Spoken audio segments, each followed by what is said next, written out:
Good morning or afternoon, depending on where you are. My name is Dante St. James. I'm going to be taking you through this session on budgeting and keeping it on track if you're a small business owner, particularly for sole traders and those who are working on their own, maybe from home, maybe doing their own sort of side gig thing to keep that budget going correctly so you're not losing track of your financial motion forward. And we want to keep that motion moving forward. There's some concepts that are going to come up today, I warn you. They're going to be a little bit out there, a little bit weird, and they're going to feel a little bit technical, but these are sound accounting principles and sound bookkeeping principles taken from my experience with the bookkeepers and accountants that I've been able to work with. I will continue and share this screen in just 1 second and we'll get underway. So welcome to Basic Budgeting for Busy Businesses, and it's all about sole traders. It's all about you, pretty much. The sole trader who needs to understand a little bit better how they're going to manage their finances. First of all, though, a quote from Dave Ramsey, who hosts a very, very famous show on radio in America, which is all about budgeting and small businesses and financial management. And he says a budget is telling your money where to go, not where it went. It's not a post-mortem. It's to tell you in the future where the money's supposed to go and how it's supposed to perform. This is brought to you by Business Station and the Australian Small Business Advisory Services Digital Solutions Program in association with Regional Development Australia, Brisbane in Queensland, and Treaty Business Consulting in the Northern Territory. And the best part of this is, if you're watching now, you can miss a little bit here and there, and you'll still be able to pick it up on YouTube later through the Business Station channel and through my own one, under my name, Dante St. James. If you're watching on YouTube though right now and you'd like to leave a comment or ask some questions along the way, whack them in down below in the comments, and also smash that subscribe button because we want to get you able to see these new videos as they come up. Whichever the channel is you're watching, please subscribe. So who this is for today is for freelancers, it's for sole traders, it's for we're talking about people who work from home, have small businesses, micro businesses. They could be a Sparky, a Chippy, anyone who is struggling to get the idea of what they're meant to be doing when it comes to the budgeting for their business beyond just simply invoicing and reconciling their accounts.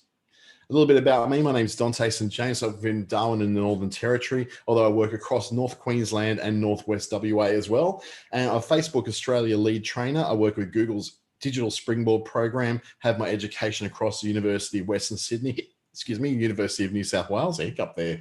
And I work with Treaty Business Consulting out of Darwin in the Northern Territory as well. And I actually own 3 businesses now. I've had 3 businesses in the past. A couple of them didn't go so well. A lot of that to do with financial problems. This is why I'm helping you out, because I know what I went through when mine all collapsed. And then the most recent 2 businesses I've worked in have actually worked really well to the point where I've actually sold one. And I'm actually now working in a new one, which is doing really well and traveling along very well because I've got the right stuff set up. So what we're going to cover is the attributes of a budget. We're going to look at planning out your budget. We'll look at the sales and production and cash budget and what they all mean. There's a thing called historical budgeting we're going to look at. There's another one called zero-based budgeting that we're going to take a look at as well. And we're going to look at budgetary variance analysis. That sounds much worse than it actually is. Capital budgeting, and a few calculations that are going to be really handy for you. They're helping to keep all this stuff in lock. Now, I am not a bookkeeper, a tax agent, or an accountant. So any advice given is not advice. It's just general information, as I'm not a financial professional. You can see a bookkeeper, accountant, or a licensed financial planner for any information about how to manage your money better. And I really thoroughly recommend beyond all to get a bookkeeper or an accountant. I've got both, one to handle my tax, one to handle my BAS and my day-to-day stuff as well. And they have more than paid for themselves many times over. I hate doing the books.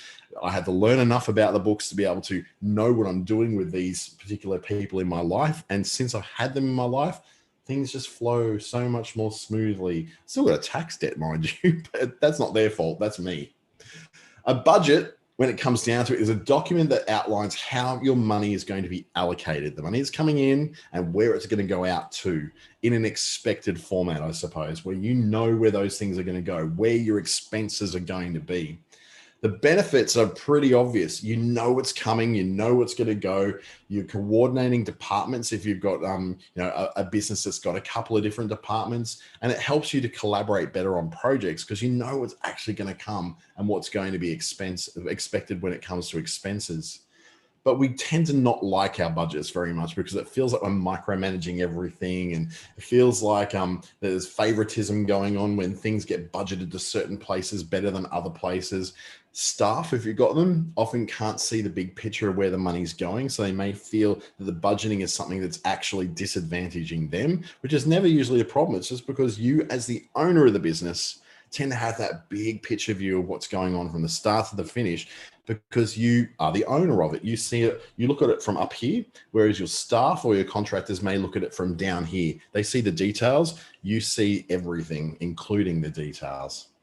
Potential problems that can pop up with budgets include that when you've got departments, they can inflate their requirements, or if you've got like contractors, or you've got a staff member, or if you're just looking at a budget within your workplace, quite often budgets can be kind of inflated out. That people say, oh, look, we're going to need a lot more than we actually need for this particular activity or this particular business as usual project.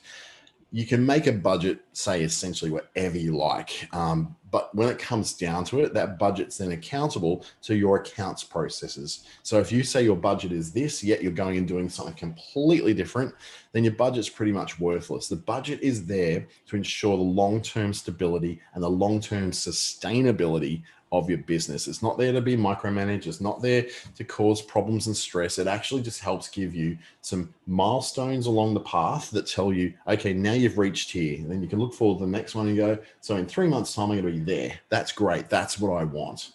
That's where a budget can be really useful. So what is an effective budget? What does it actually contain?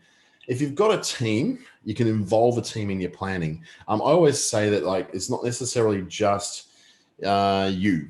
Even if you're a sole trader, it's something which you can actually put in front of someone else, another sole trader, an accountant, a bookkeeper, and say, look, is this realistic? You may have to pay someone for their time to actually go through that with you, but it's definitely worth doing to say, is my budget looking realistic? Does it make sense? Or am I just pie in the sky with this? Am I just thinking that I know what I'm doing, but I really don't? It defines your goals in actual numbers. So you might have goals and dreams for the future, which is to have a 7-figure income within 2 years. That's great. You should have goals like that. This actually puts it down to within 2 years, I will be earning $53,000 a month from my online business. So it's giving a real figure to look forward to rather than just an idea saying, oh, I want 6 figures. Oh, I want 7 figures. Oh, I want to be wealthy. Oh, I want to be able to go on a holiday. This actually puts the goal in numbers and in dates and timelines. A budget, though, is not set in stone. It should be able to change along the way. If things like the coronavirus pandemic pop up, you should be able to adjust your budget to be able to suit the times that you're actually living in. A budget that doesn't live in the real world is just not a budget that's ever going to work for you. You'll never be able to stick to it.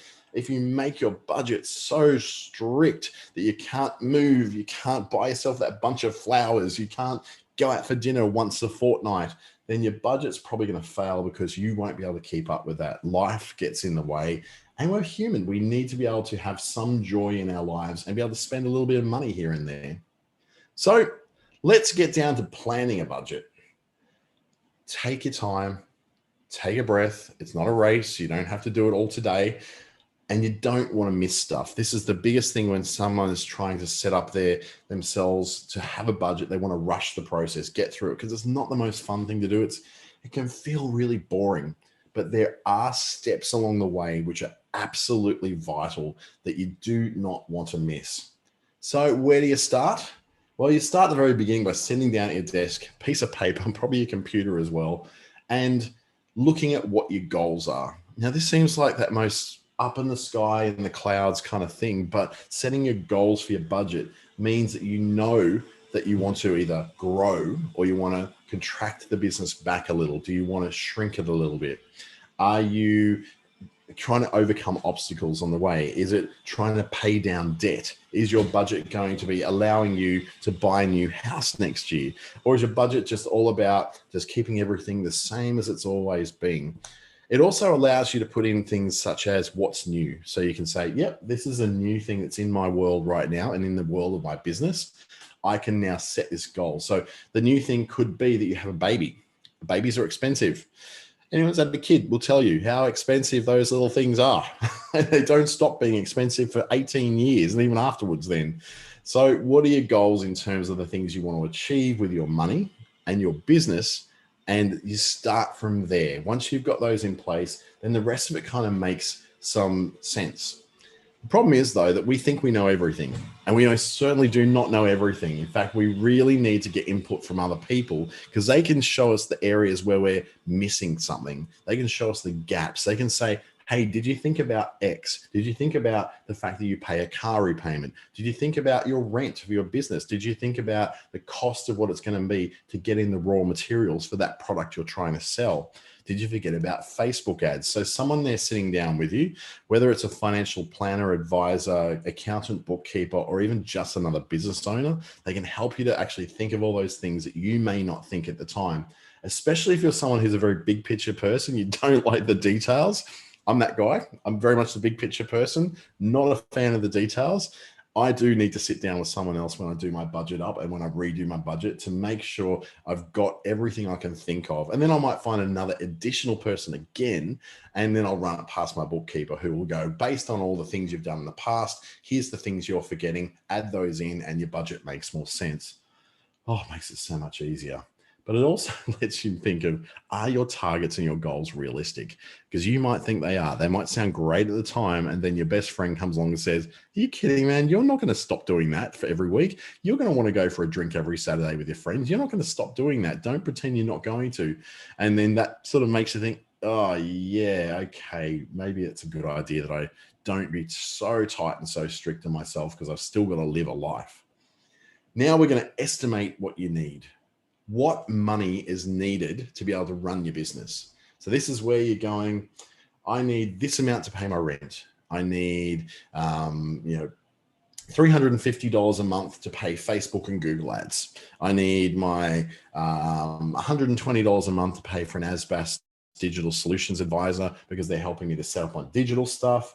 I need to go and buy a new microphone to do my webinars. I need to buy a ring light. That's another $25 or $35 at Kmart. If you want to be able to, all those things it takes to actually run your business and do your business, internet connection, laptop repayments if you're doing that sort of thing, afterpay repayments if you're afterpaying other computer equipment, what it's costing you to run the air conditioner, turn the lights on, to be able to buy the coffee pods even for your office at home. All these things need to be adjusted into what you think you're going to need in the future. And then also how much time is needed. A budget doesn't have to be a 3-month, 1 year, 6-month thing. It can be a weekly thing. It can be a monthly thing. How much time is it needed to do certain things? So you'll go, I need to go and I buy materials. I need to buy the ingredients and the herbs and the botanicals for making my essential oils every month. How much time and money is needed? Do you buy that every month? Do you buy it every quarter? Do you buy it once a year? And so look at how much is needed over the period of time that you need it for. And then also look at whether more people are needed. People cost money. So if you need to go, I'm going to need to speak to an advisor at that point. So making allowance for that kind of money to come in is going to be really important. I'm going to have to talk to, my bank account manager. You might need to do that. Or it might be something as crazy as I need to now move myself out of the home office because the kids are coming home earlier from school, or there's a lot of disruptions at home, and I now need to rent myself an office somewhere else. You're trying to have a forecast of what you're going to need in the future. Now, it doesn't have to be exact, but the closer you can get to it as being exact, it's going to make a big difference to you. It's going to mean that you can know what's coming, and there's no surprises apart from the actual surprises that do pop up. And then you can say, if I make a change here and there, I tweak this and turn that knob over here and only allow myself to have 1 coffee out per week instead of the 10 that I'm having at the moment because I have so many meetings, what does that actually impact? Does that mean you cannot now have meetings out at cafes with your clients? Great. Okay, well then if that's the case, then I'm going to have to bring them somewhere because they're still going to have to meet and I'm still going to make them coffee. Are they coming to my home office, or do I have to now get another office? you've got to look at what the impact of what each little change you're making is going to have on other things you do, such as you're going to change the brand of paper that you use for your printer from Reflex to Kiji paper. Now, Kiji paper is what you get from Officeworks. It's kind of like their home brand. It's crap. It locks up printers all the time, and it's just a terrible paper to be using. Reflex so much better. It goes through. It just seems to be the right grade that goes through printers right.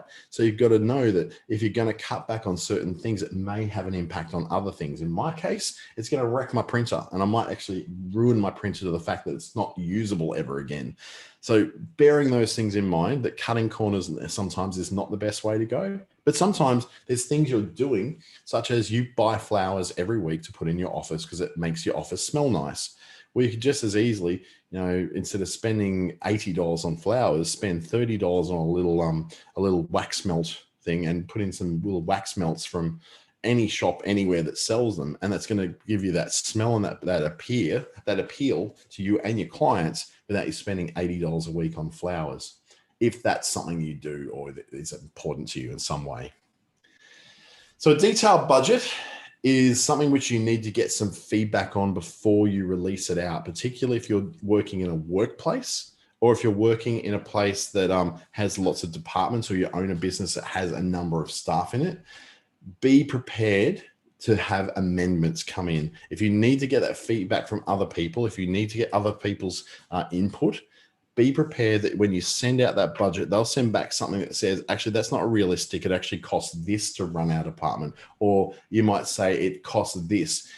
The sending out of these things for amendments and requests for amendments from others, it isn't necessarily something you need to have a big business to do. This may be quite simply that you turn to your husband and say, hey, have I missed something here? So again, we're talking about these checks and balances with people, making sure that in a detailed line by line that you have for every single expense that you think you've got coming up, and every single piece of a piece of revenue that's coming in as well.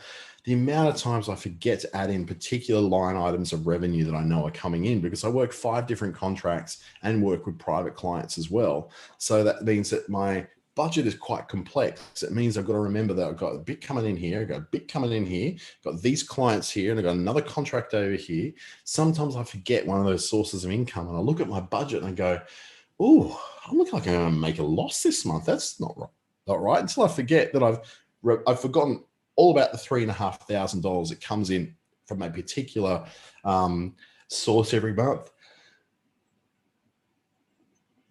So I'm just trying to hold back some hiccups here. It's quite a weird feeling. Now, your master budget is the budget you'll have at the end. This is once you've done all those checks and balances, once you've got the feedback you need, once you've really thought about every single line item that's going in there. Your master budget is the one that's providing you with the guide to the map of where to go. So it's the one that says, this is my budget. This is the one that's in Excel, that's in Xero, it's in wherever you need it to be.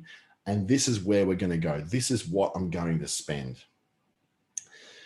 But within budgets, you often have mini budgets. There's little budgets that live inside them. So in the case of your big budget, you might have a sales budget that's all to do with what your budget is for going out and getting new sales in. So it might be a marketing budget even, that it costs you a certain amount every month to send out ads that would then attract a new sale. You can have a production budget. That's quite often what happens when you need to make a physical product. If you've got things that you need to bring together to make into a product, then that could be a production budget. Your cash flow budget could be what you need to have in place coming in order to have solid cash flow, so that when things do need to go out, the money's there to do it. So it's not just money in, money out. It's money in, a big pot of that money being held, and then money comes out of that pot.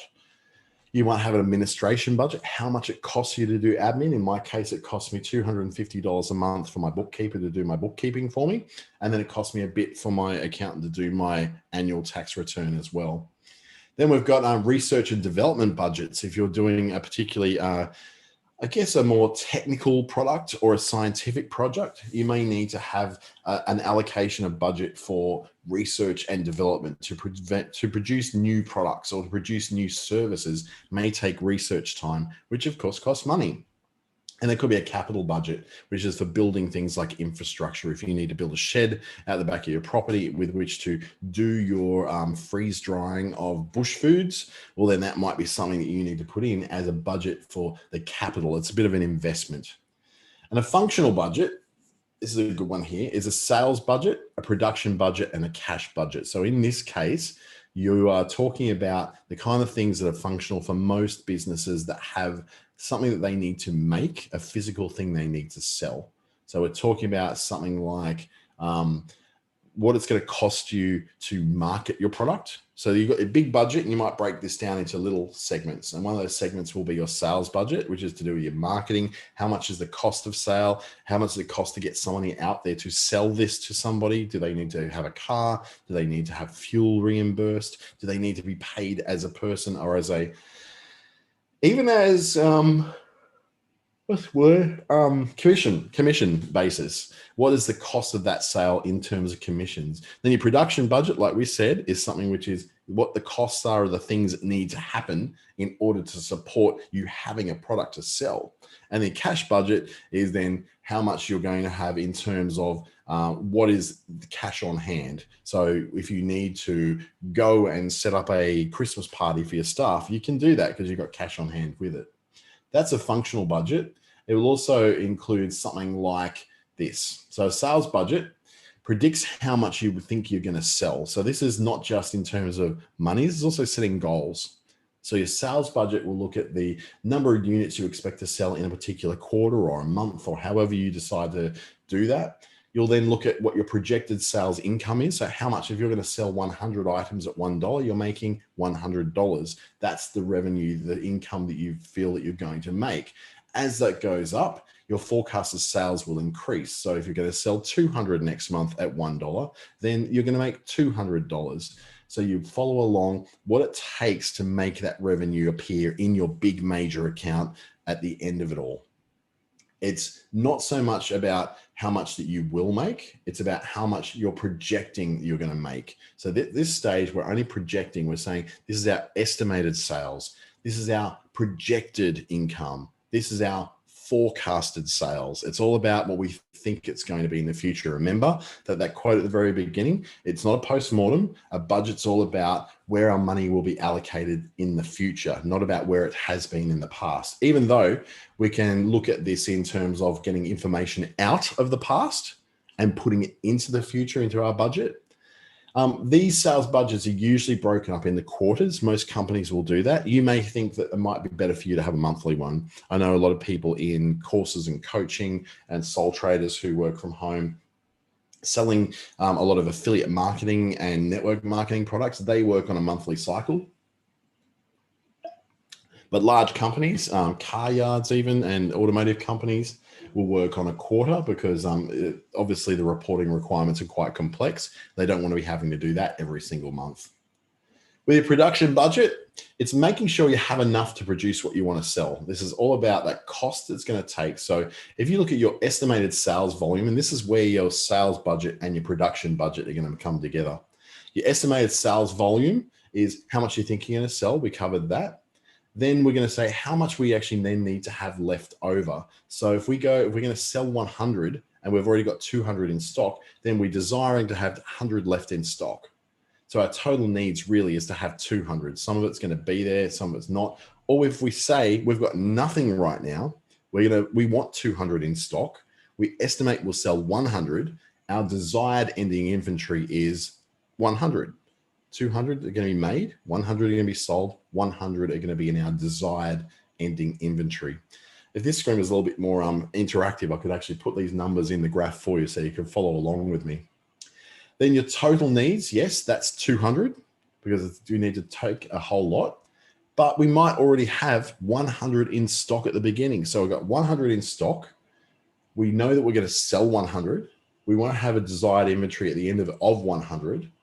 So we're going to go, well, that's going to leave us 300 that needs to be there. If we've already got 100 in stock, we only need to produce 200. Hopefully that makes sense to you. There's a lot of words in there that usually make a lot more sense if I'm doing it, say, on a whiteboard. But what it is I want to sell this many, but I've got this many already in stock. and I want to have this many left in stock by the time I sell it. So if I got 100 in stock, I want to sell 100. I've got enough in stock, but I want to have 100 left at the end. So I actually need to make 200 in order to have 100 left at the end of it all. It seems so complex, but when you put this down in a spreadsheet, so if you're watching this now, or you want to maybe pick this up on YouTube, put this in a spreadsheet and then use your figures like that. It's always about how much I want to sell, how much I want left at the end of the month when I've sold that, the total amount I need to make minus those that I've already got on hand equals the number of units you need to produce to keep that service up. That's a lot of numbers. Your cash flow budget is what you've got, what's coming or what's going out. So very simply on screen, you're beginning with $18,000. You're going to get $10,000 in plus another $40,000 from sales of your items. You've got a loan coming in for $17,000. So when you subtract what your expenses are in here, it's capital expenditures. So that could be building that shed. It could be your dividends, which is paying out to your shareholders. It could be loan repayments to pay off the last lot of loans you got. Then you can see that you're going to have a different level coming in, coming out as coming in. This is called your cash flow. It's very important to know how much is already there. Then you can add in what's coming in and then take out what's going out. This is the core of a budget, is cash flow, is understanding what's already there, what's coming in, what's going out, and what the end picture of that is. So if we were to add all that up, I'm going to open up my calculator because I'm not very maths oriented. I'll put that up on the screen and you can see what I'm going to do here. Hopefully it'll work. Come on, buddy, you can do it. No, it's not going to work up there. But if I just type in, say, for instance, I've got $18,000, then I'm going to add 10,000 to that, plus another 40,000, plus another 17,000. I've now got $85,000. So 18,000 plus those additions makes it $85,000. But I've now got to pay capital expenditure of $15,000. So I'm going to take that away. Then I'm going to take away the $5,000, then take away $10,000 for the loan payments. And I'm left with $55,000 in the bank. So my beginning cash was $18,000. Once I've got all my income, once I've paid all my bills, I've got $55,000 left over, which means I've got a profit coming into that next month. That's a really happy budget to have. That's the kind of one you want to have. Now, this may be just for one, or it may be for a whole year, but it's saying I've got $55,000 left. That's what I then use to pay myself or to invest in the next thing I'm going to do. It's important to know you have that cash flow. You don't always have to have a huge positive cash flow, but to run a business, you do need positive cash flow of some degree. You need something showing that you are actually showing a green figure at the end of it, not a red one.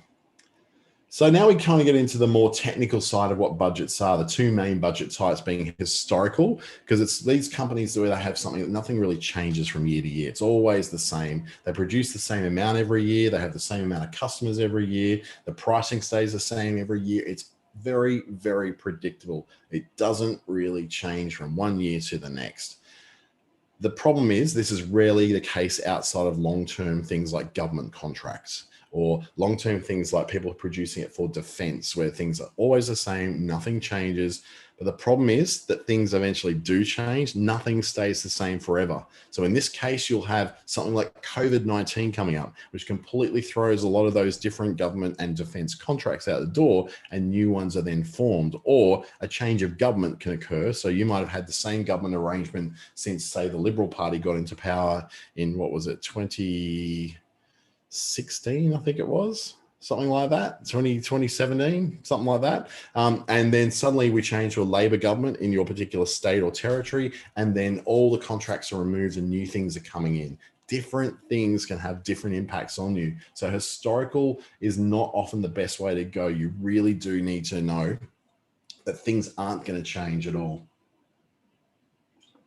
Now, not that many businesses are now doing that. There's still some around that have got very long-term contracts with things like hospitals or things like defense, where it's a very fixed item. It never really changes. The reality is you're probably going to have something called zero-based accounting. And this is what Xero, the accounting system, is actually named after. you're starting from point zero, and it's assuming that nothing is the same as last year, that you are just going, I've got money in the bank here. I need to redo my budget this year to make sure that I've got the right kind of setup for this coming year.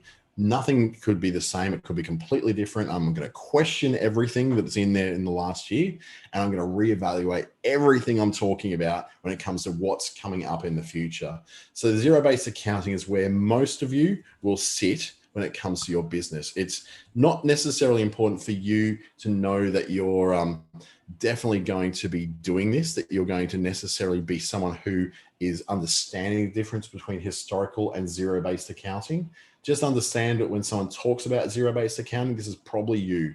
You're going to start and have a different year than what you had every year past, and you need to question and reevaluate everything that was in there and start again from scratch, making sure you're doing the right thing. Now, it can be a little time consuming, and it can cost a little bit more to get all the right information together, but just remember, your past performance does inform your future performance. So you can take across a lot of the stuff from there, knowing that you got some things are the same and some things are different. Some things you can predict, some things are going to be a little bit harder to predict. So don't just get too stuck in it thinking, oh, I don't know really what to do, because the reality is you're going to have hybrid.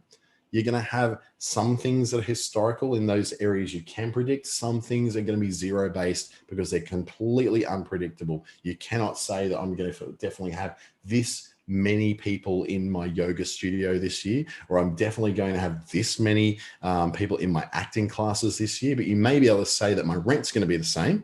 That's historical. My power is going to be exactly the same, so it hasn't gone up. That can be historical. And it could be things like your loan repayments that you've been paying off your studio build are the same this year as what they were last year. Some things will be the same. Some things are not going to be the same. So that will be the hybrid accounting model. Now, the budgetary variance analysis sounds like the most technical thing ever, but really what it comes down to it's the difference between what you budgeted for and what actually happened. It's the gap. So that's what they call a budgetary variance analysis. And this is helping you to look at why there's a difference between what you budgeted for and what actually had. Now, what we call negative variances is where there's things that cost more than you thought. There's things like tax that's bigger than you thought it was going to be, or an unexpected drop in sales. Remembering that things are unpredictable. We're living in very different times. Things can change rather quickly. So it'll show in here that we actually planned to sell 75 things.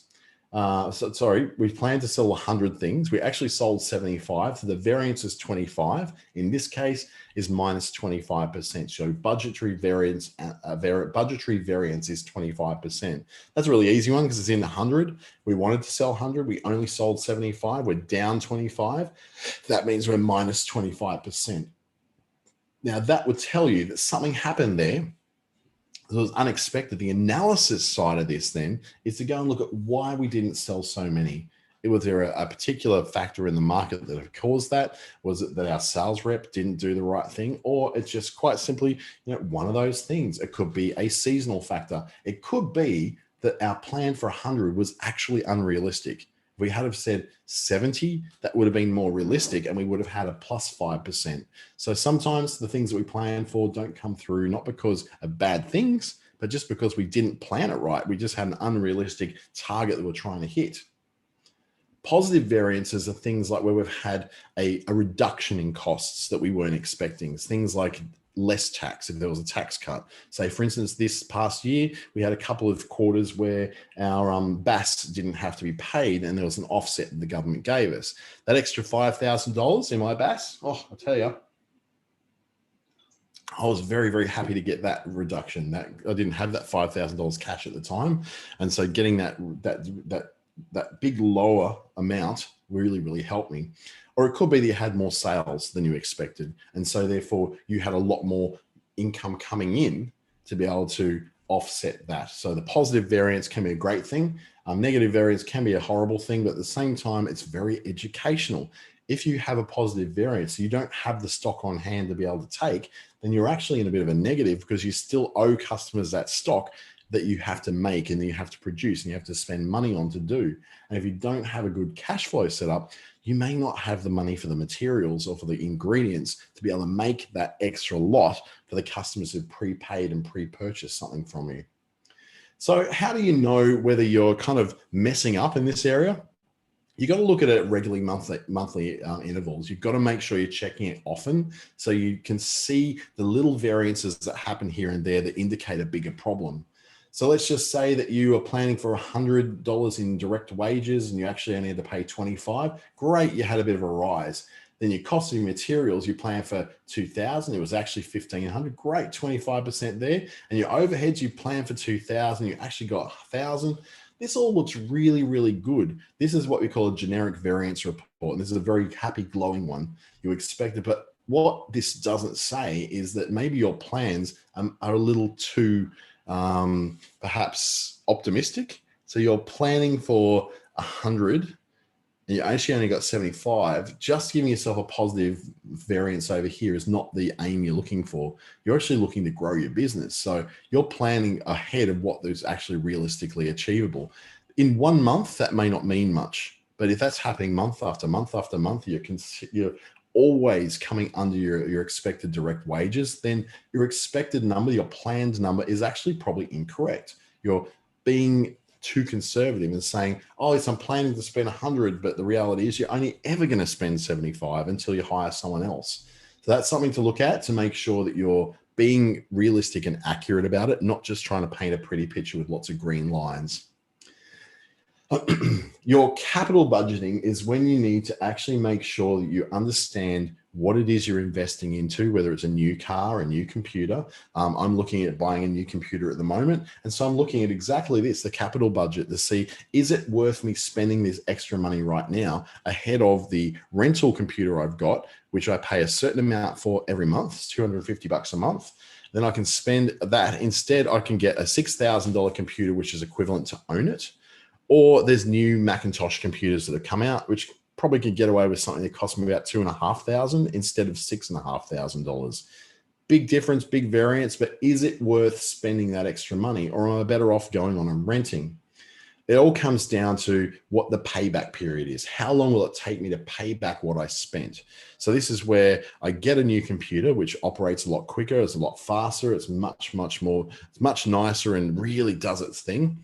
Or whether I'm going, well, actually, whilst that might be the case, that it might get me things done quicker, how much time is it saving in terms of money that it will take me to pay back that? So if I have to buy something which costs me $1,000 more and it's saving me up to 20 hours a week, how many weeks does it take in increased efficiency to be able to pay back the cost of that computer? If it's an extra $1,000 to what I've got now, I need to make that $1,000 in savings or increased revenue to make it worthwhile doing.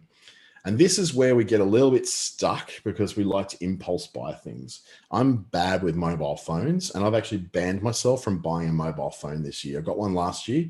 That's fine. I do not need another one this year because I've got 3 phones. I've got 2 for different government contracts I work on, and I got my own personal phone as well. I don't need to buy a new one because the phone that I got a year and a half ago is still fantastic. I still love it. It works really well. I do not need a new phone. There is no payback period that's going to actually pay for that because I'm so far not wasting time by having this particular phone. Whereas my computer, for instance, may get to a point in the next year where it starts to work so slowly that it's slowing down the work that I can do and costing me money. So the payback period will be quite quick with that, as long as it has cut my production to a certain point. And this is where you have to be very logical about your spending, very logical about the things you're going to buy. Is this ring light going to make any difference to my webinars? Well, it actually has. It's meant that the end result is, by having a ring light that's much more clear to be able to see me on the screen, means I can be more engaging and more people will come to my webinars and I get paid better. I love that. That's a good payback period. The shorter the period of payback, the less risk you're taking. In the case of a $35 ring light, I made that up in 1 webinar. The longer the period though, let's say a $6,000 computer, it's going to take me 24 months to pay off. Well, that's a bit more risky. It's not as clear what the actual time save is going to be. In fact, there may be no time save whatsoever. It could just be a vanity product like me with my mobile phones, that I'm actually just buying a mobile phone because I want to get the new flashy thing, which does the new flashy stuff. If you don't consider cash flow after the investment, where you got a long payback period or a payback period that isn't even realistic, it doesn't then look at your cash flow after you've made the investment. If I've spent the extra $6,000 on that computer, I'm talking about having a cash flow that's kind of negative. So it's saying, look, I actually didn't make any, that the payback period is so long and so distant that it's actually having no real impact on my day or my week. So I'm better off just considering what I'm doing. Or it doesn't consider the changes to what your money can buy over time. Say, for instance, when it comes to working with, what is it? With, let's say about a computer like from Apple. So Apple's computers have changed in price quite dramatically. They've now got computers which are significantly more powerful, but less costly than computers they used to have. So what used to cost me nearly $6,500 to get the power of, now is costing me about $2,500 to get a very similar level of power as what I've had before. That's a significant difference in cost. So the money is going to buy me a far better computer over time than what it's bought in the past. I've got to consider that before I invest in a $6,000 computer, that next year a computer could come out, which is going to cost half as much and do the same kind of thing. So you've got to consider what the changes ahead of time are going to be in order to make sure your payback period is within that nice short range and not super long. You don't want to risk actually making a loss on things that you are investing in with your business. Then there's your net present value, the total present value of returns. So that's things coming in minus the present value of your investment. So this is how another approach to how to look at how to budget for new things in your business. So I'll use the computer example again. The return of me having a new computer is the equivalent of $1,200 worth of additional productivity every month. But if it's costing me $250 extra per month to do it, I'm actually making a positive net present value.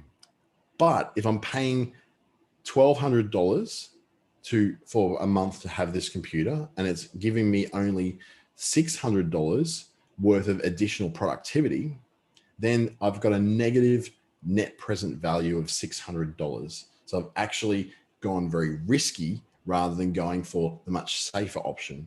So when you look at the things you buy for your business under this lens, it kind of reduces your impulse spending just by natural factor. You're just now looking at it and going, oh, this is a little scary. What's going on? This feels really, really different and strange. I shouldn't really buy this extra thing. There's no reason why I need another speaker for my computer because there's no net present value that's positive by buying that. It doesn't give me any extra value to my life or any extra productivity to my business. It's not saving me time. Yet I might do the same by employing a bookkeeper.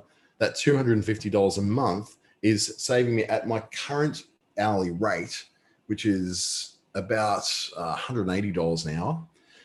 It doesn't take me long in time of saving to go, okay, it's going to cost me more time to do all my bookkeeping every month, which is around about 4 hours of time every month to do. It costs me less to get someone else to do it than what it costs for me to do it. And it allows me in that 4 hours to do the things I do well that make me money. So when you start to look at investments in your business and hiring people and outsourcing, and you put it in terms of net present value, then you start to see, I get that 4 hours at 180. Let's just take out the calculator now.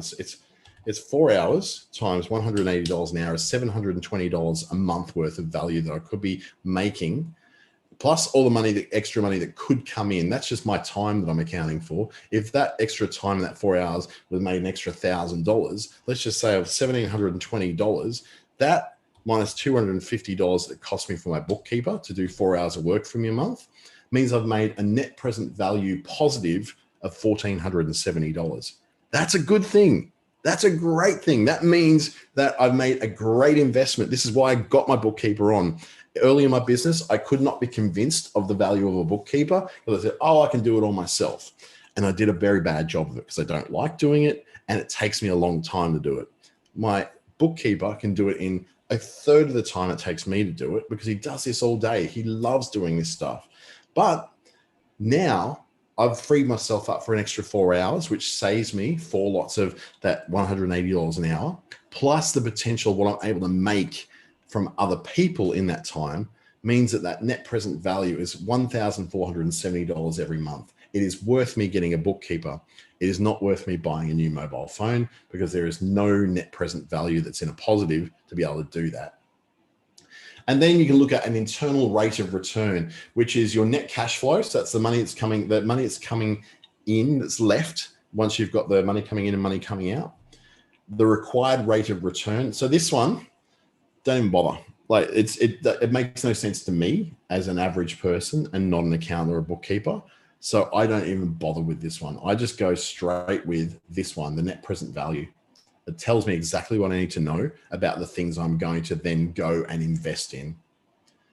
The internal rate of return, as I said, it feels complicated. It's based on things that don't change. It's based on things that you can predict, and it gets less useful over time anyway. So stick with the net present value. I think it's the easiest way to do it. There are tools that are going to help you out a lot in this. Things like Xero will help you out. FreshBooks is another one will help you out that calculates a lot of this for you. Wave Accounts is free and allows you to start for free and then grow out from there. MyOb, Reckon, those kind of accounting tools will help you to understand these concepts a lot more. But the ultimate thing is setting an accountant or a bookkeeper who can set you up with all this.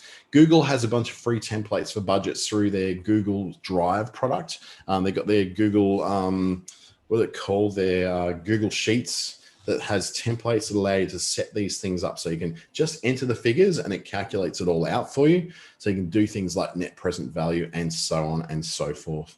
So the ideal would be to get an accountant or bookkeeper to set this stuff up in a system for you so you can really understand what the point of it is, how you can then use this to maintain a really realistic budget that makes sense, that's going to be easy for you to follow, and it's something that you can then look forward to actually doing. My bookkeeper just gets me to reconcile stuff now. He says, I just need you to match up this 25 items this month to make sure everything balances out the way it should be, and you've got a good budget at the end of the month that you can count on. Great, I can do that. It takes me 5 minutes.